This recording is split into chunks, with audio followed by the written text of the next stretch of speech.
بسم اللہ الرحمن الرحیم۔ السلام علیکم ورحمۃ اللہ وبرکاتہ۔ آن لائن قرآن 93 چینل پر خوش آمدید۔ آج کی ویڈیو میں آج کے کیلنڈر کے ساتھ چند رسول اللہ صلی اللہ علیہ وآلہ وسلم کے فرامین، لیکن آگے بڑھنے سے پہلے نیکی کی دعوت کا حصہ بنیں۔ صدقہ جاریہ کی نیت سے اس چینل کو لائک، سبسکرائب اور شیئر کریں۔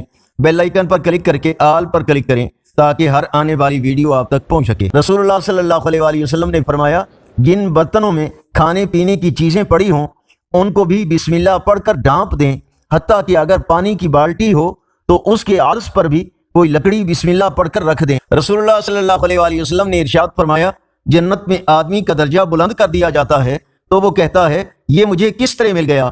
کہا جاتا ہے کہ بیٹے کے تمہارے لیے بخشش طلب کرنے کی وجہ سے۔ نبی اکرم صلی اللہ علیہ وآلہ وسلم نے فرمایا، جس سے علم دین کی کوئی ایسی بات پوچھی جائے جسے وہ جانتا ہے، پھر وہ اسے چھپائے تو قیامت کے دن اسے آگ کی لگام دی جائے گی۔ رسول اللہ صلی اللہ علیہ وآلہ وسلم نے ارشاد فرمایا، اپنے لیے ہمیشہ اچھی دعا کیا کرو، اس لیے کہ فرشتے تمہاری دعاؤں پر آمین کہتے ہیں۔ رسول اللہ صلی اللہ علیہ وآلہ وسلم نے فرمایا، ہم نے تو نماز قائم کرنے اور زکوٰۃ ادا کرنے کے لیے مال نازل کیا ہے۔ اگر قوم کے بیٹے کے پاس مال سے بھری ایک وادی بھی ہو تو وہ چاہے گا کہ اس کے پاس مال سے بھری 2 وادیاں ہو جائیں، اور اگر اس کے پاس مال سے بھری 2 وادیاں ہوں تو وہ چاہے گا کہ اس کے پاس تیسری وادی بھی ہو، بس مٹی ہی آدم کا پیٹ بھرتی ہے۔ رسول اللہ صلی اللہ علیہ وآلہ وسلم نے ارشاد فرمایا، اللہ تعالیٰ پر بندوں کا حق یہ ہے کہ جو اس کے ساتھ کسی کو شریک نہ ٹھہرائے اسے عذاب نہ دے۔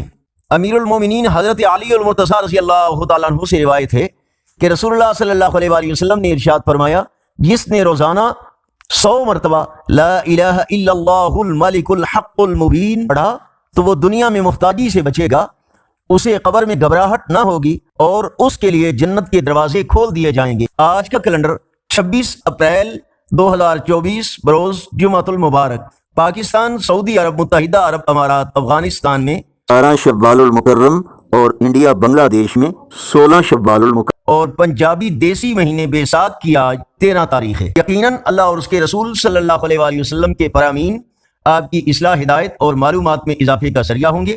صدقہ جاریہ کی نیت سے اس دعوت کو دوسروں تک پہنچانے کے لیے زیادہ سے زیادہ لائک، سبسکرائب اور شیئر کریں۔ کمنٹ میں مزید بہتری کے لیے اپنی رائے کا اظہار کریں۔ السلام علیکم ورحمۃ اللہ وبرکاتہ۔